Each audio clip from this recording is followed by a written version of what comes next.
नमस्कार। सुनो कहानी चैनल पर आप सभी का एक बार फिर से स्वागत। आज की कहानी बेहद ख़ास। इसे हरियाणा साहित्य अकादमी द्वारा पुरस्कृत किया गया है। कहानी का नाम है जहाँ से चले थे और कहानीकार है मनमोहन गुप्ता मोनी। आइए सुनते हैं बेहद प्यारी एहसासों में गुनी ये कहानी जहाँ से चले थे।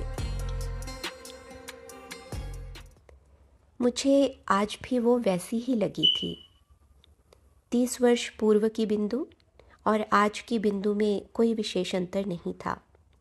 कनपटियों के पीछे के बालों और पहरावे पर गौर ना करे तो कोई कह ही नहीं सकता था कि बिंदु बचपन के आसपास की होगी। जिसे बचपन में चाहा और ज़िंदगी के इस पड़ाव में आकर उससे फिर भेंट हो जाए तो समय लौट सा आता है। मन उसी प्रकार उछलने लगता है जैसा कभी बचपन में होता था। बिंदु पहले तो मुझे देखती रही, शायद इस इंतज़ार में थी कि चुप्पी तोड़ूं, मगर मैं बात का सिरा ढूंढने में ही लगा था। इतने में वह बोल पड़ी, इतने दिन बाद दिखाई दिए। मेरे पास इसका कोई उत्तर नहीं था। अगर वो यह ना पूछती तो शायद मैं भी उससे यही सवाल पूछता, लेकिन उसने पहल कर डाली थी, सो उत्तर भी मुझे ही देना था।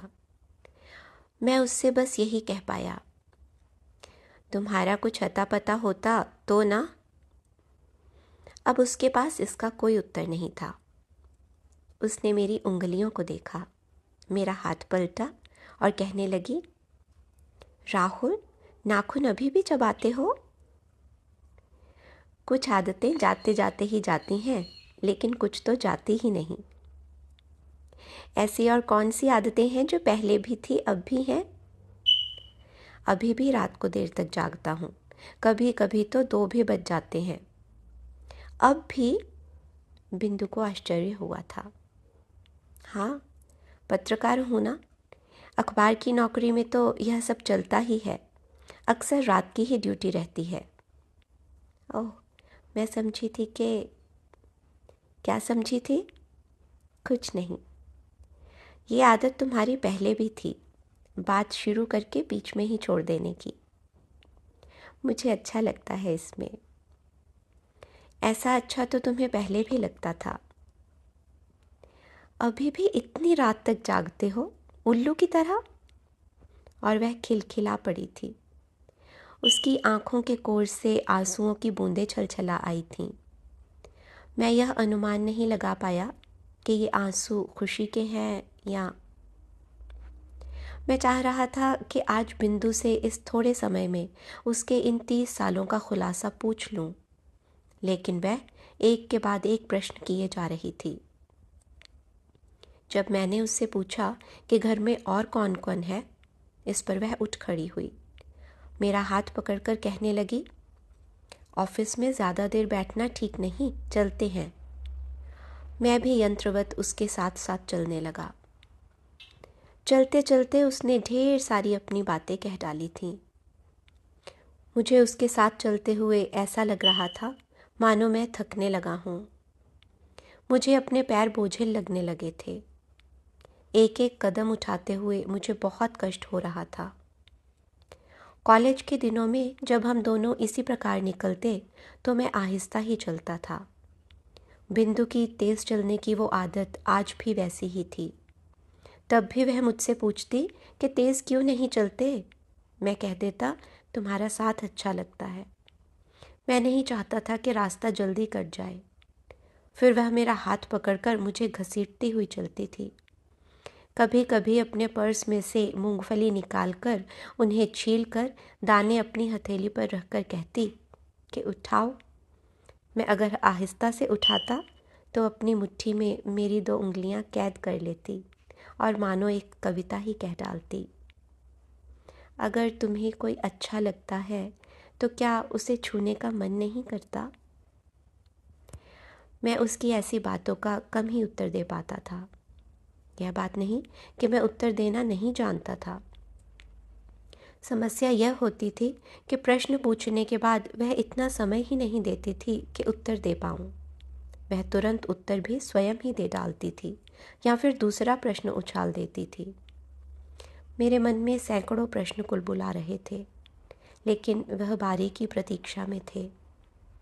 आज भी उसने जब मेरा हाथ पकड़ा तो मुझे अच्छा लगा, लेकिन न जाने क्यों मैंने अपना हाथ पीछे खींच लिया था। शायद इस बात का उसने कोई नोटिस नहीं लिया और कहने लगी, तुम्हारे हाथ अभी भी गुनगुने रहते हैं। मैं नहीं चाहता था कि आज कोई भी प्रश्न निरुत्तर रहे, इसलिए इससे पहले कि वह अन्य कोई प्रश्न करे या उत्तर दे, मैं बोल पड़ा था। मैंने उसी का बरसों पुराना उत्तर दे डाला था। विश्वास करने वाले हर व्यक्ति के हाथ गर्म होते हैं। मेरी बात खत्म होते ही उसने पूछ लिया, मेरे हाथ कैसे लगे? मैं तो सोच भी नहीं सकता था कि वो यह प्रश्न भी पूछ सकेगी। यह ज़रूरी नहीं कि इंसान की उम्र बढ़ने के साथ उसकी सोच भी बदल जाए। मैं तो यह महसूस ही नहीं कर सका था कि उसके हाथ कैसे हैं। उसे कहता भी कैसे कि पता ही नहीं चला कि उसके हाथ गर्म हैं या ठंडे। इस बार भी मैं निरुत्तर हो गया था और मात्र मुस्कुरा दिया, मगर वह कहाँ चूकने वाली थी। तुम्हारी आदतें अब भी वैसी ही हैं, हर बात का जवाब नहीं देते। अच्छा बताओ, इन 30 सालों में मुझे कभी याद किया? तुम्हारे साथ जिया एक एक लम्हा मैंने संजो कर रखा हुआ है। तुम्हारे ख़त अभी भी मेरी किताबों में महक रहे हैं। ख़त? सुनकर उसका चेहरा लाल हो गया। मुझे लगा कि अब उसका जिस्म तपने लगा होगा। मैं उसके चेहरे के बदलते भावों को देखने लगा। अब वह आहिस्ता चलने लगी थी। मैंने उसका हाथ पकड़कर तेज़ चलने को कहा। मुझे लगा कि उसके हाथ वाकई तप रहे थे। अब हम दोनों साथ साथ चल रहे थे। मैं कुछ अधिक हाँफ रहा था। वह कई बार पूछ चुकी थी कि हम कहाँ चल रहे हैं। मैंने इसका कोई उत्तर नहीं दिया। वह यह तो सोच रही होगी कि मैं उसकी किसी भी बात का उत्तर जल्दी नहीं देता हूँ। इस बार भी चुप रहा। यह बात नहीं कि मैं तय नहीं कर पाया था कि कहाँ जाना है। मैंने उससे कह दिया, घर चलेंगे। किसके? किसी के भी। तुम्हारे भी चल सकते हैं। जिसका घर नज़दीक होगा उसी के यहाँ चलेंगे। तुम आई कैसे हो? गाड़ी है मेरे पास। ए ब्लॉक में एक मैकेनिक के पास दी थी सुबह। आओ इकट्ठे चलते हैं। गाड़ी तो मैंने भी ए ब्लॉक पार्किंग में खड़ी की हुई है। ऐसा नहीं हो सकता कि हम में से एक अपनी गाड़ी यहीं छोड़ जाए। होने को तो कुछ भी हो सकता है, मगर मैं अपनी गाड़ी नहीं छोड़ पाऊंगी। वैसे भी तुम शहर में ज़्यादा पुराने नहीं हो, मुझे रास्ते ज़्यादा मालूम हैं। तुम अपनी गाड़ी निकालो, मैं यहीं आकर मिलती हूँ। मेरी गाड़ी के पीछे पीछे चलना, बहुत दूर नहीं है मेरा घर। इस बार भी उसकी बात को काट नहीं सका था, हर बार की तरह। उसकी कार के पीछे पीछे चलने से मुझे कई फ़ायदे हुए। शहर भी घूम लिया और कार से बाहर सिर निकालकर जगह जगह रास्ता नहीं पूछना पड़ा। आधे घंटे के बाद हम एक बड़ी सी हवेली के बाहर थे। एक नेम प्लेट पर हर्ष कुमार लिखा था। उसने पर्स में से चाबी निकाली और दरवाज़ा खोलकर भीतर चली गई। मैं भी उसके पीछे चल रहा था। एक बड़े से ड्राइंग रूम में जाकर वह एक बड़े सोफे पर पसर गई। मुझे भी इशारे से सामने ही बैठने को कहा। हम दोनों आमने सामने बैठे थे। थोड़ी देर में वह उठी और फ्रिज से पानी की एक बोतल निकाल लाई। मैंने उसे गिलास लाने को कहा। वह अंदर जाने लगी। साथ ही यह भी कहती गई कि बस यह आदत बदल गई है तुम्हारी। पहले तो फ्रिज से बोतल निकालकर बोतल से ही पानी पी लेते थे। हाँ, अब उतना ठंडा पानी भी कहाँ पिया जाता है। सो तो है। घर में कोई नहीं है? नहीं। सच?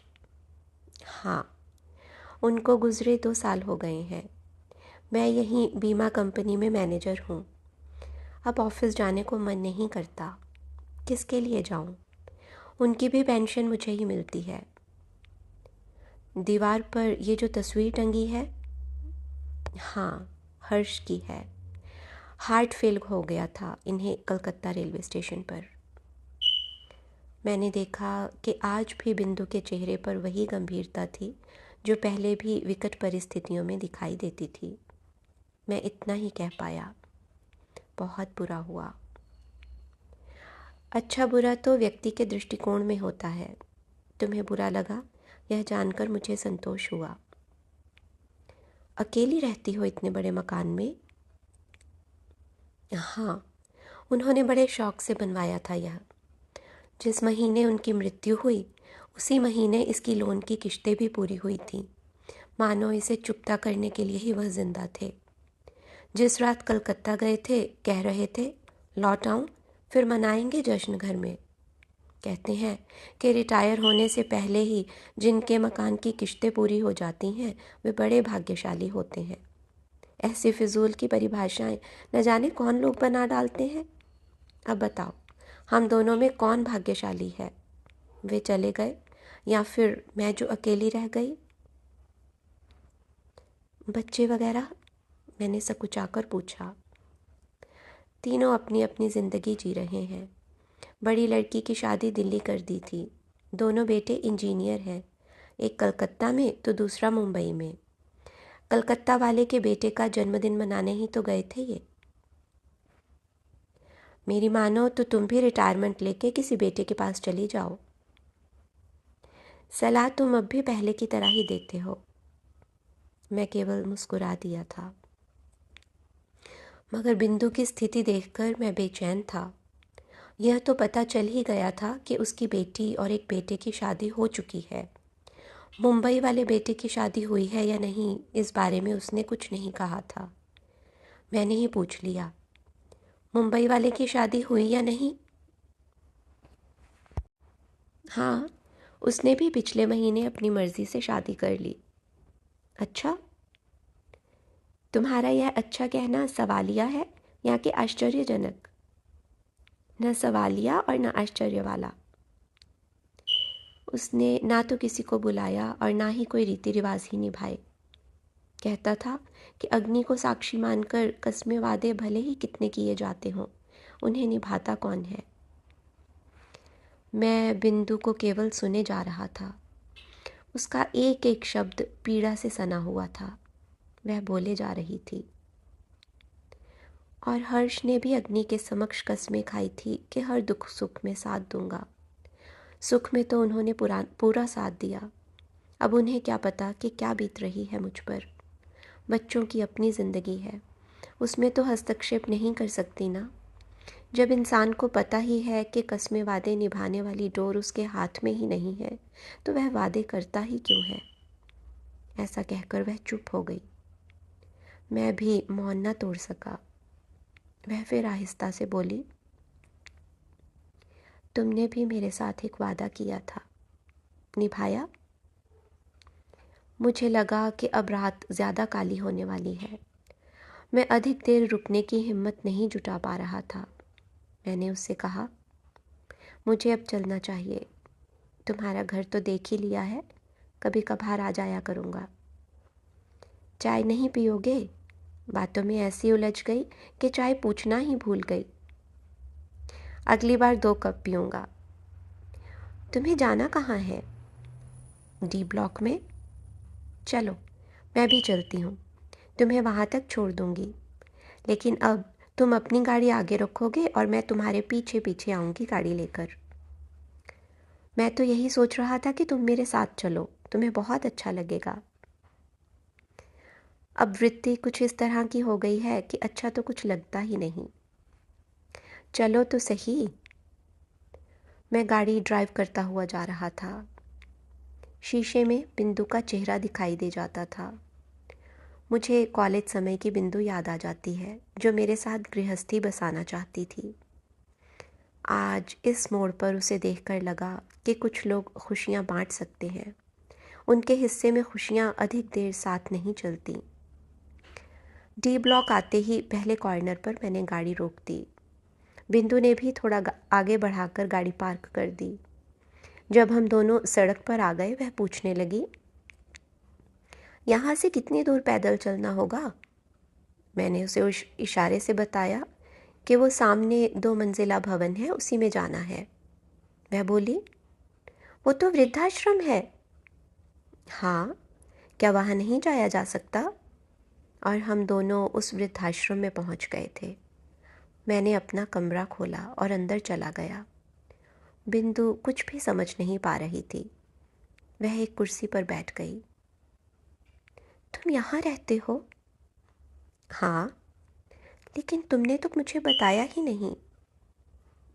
अब तुम मेरे घर आई हो, अपने बारे में सब कुछ बताऊंगा। इतने में एक व्यक्ति 2 गिलास पानी लेकर आ गया था। वह दोनों गिलास टेबल पर रखकर चला गया। मैंने बिंदु से कहा, आज खाना यहीं खाकर जाना, तुम्हें एक सरप्राइज़ दूंगा। पहले ये बताओ कि तुम यहाँ अकेले रहते हो? अकेला कहाँ, मेरे जैसे कई हैं यहाँ। जब घर में था तो अकेला ज़रूर था। 2 बेटे हैं, उनका परिवार है। मेरी पत्नी 5 साल पहले गुजर गई थी। एक बाप अपने 2 बेटों को तो पाल सकता है, मगर 2 बेटे और उनके परिवार एक बाप को नहीं रख सकते। रिटायर्ड हूँ ना, बोझ बन गया था उन पर। यहाँ के वृद्धाश्रम का इश्तिहार निकला था अखबार में, बस जगह मिल गई और आ गया। 2 कमरे मिल गए हैं, खाना भी मिल जाता है, सब सुविधाएं हैं। कभी घर जाते हो? अब तो यही घर है। वैसे अभी 1 महीना ही हुआ है मुझे यहाँ आए हुए। वृद्धाश्रम का नौकर खाना पूछने आ गया था। मैंने 3 लोगों के लिए खाना लाने के लिए कह दिया था। साथ ही उसे यह भी कह दिया था कि कमरा नंबर 8 से मैडम को भी भेज देना। बिंदु के चेहरे पर आश्चर्य के भाव थे। वह पूछ बैठी, ये मैडम कौन है? इस मामले में तुम अब भी पहले जैसी ही हो। वो है कौन? अभी आती ही होगी, तुम उसे देखकर बहुत खुश होंगी। इतने में दस्तक हुई और एक महिला ने प्रवेश किया। वह बिंदु को देखकर भौचक्क रह गई। उसका हाथ पकड़कर उसके साथ वाली कुर्सी पर बैठ गई। अरे बिंदु, कमाल हो गया, तुम भी यहाँ आ गई। मंजू, तू यहीं रहती है? क्या संयोग है, हम तीनों कॉलेज में भी इकट्ठे ही थे, जीवन के इस पड़ाव में भी इकट्ठे हो गए हैं। हाँ बिंदु, मैं कभी कह नहीं पाई थी कि मैं राहुल से प्यार करती हूँ। मुझे यह आज ही पता लगा कि मंजू भी मुझे प्यार करती थी, लेकिन उसने ऐसा आभास कभी नहीं होने दिया। मैं तो यही जानता था कि मंजू हमारी अच्छी मित्र है। मैंने उससे कहा, अरे तुमने कभी कहा ही नहीं। मैं जानती थी कि तुम और बिंदु एक दूसरे को बेहद चाहते हो। मैं यह तो नहीं जानती कि तुम दोनों की आपस में शादी न होने की क्या वजह रही, लेकिन मुझे यह पता ज़रूर लग गया था कि तुम दोनों की शादी अलग अलग जगह हो गई है। मैं कहीं और शादी करने की हिम्मत नहीं जुटा सकी। केवल शादी करना ही मेरे जीवन का मकसद नहीं था। मैं समाज सेवा में जुट गई, लेकिन राहुल, मैं तुम्हें भुला नहीं पाई। पापा की इकलौती बेटी होने की वजह से उनका सारा पैसा मुझे ही मिला।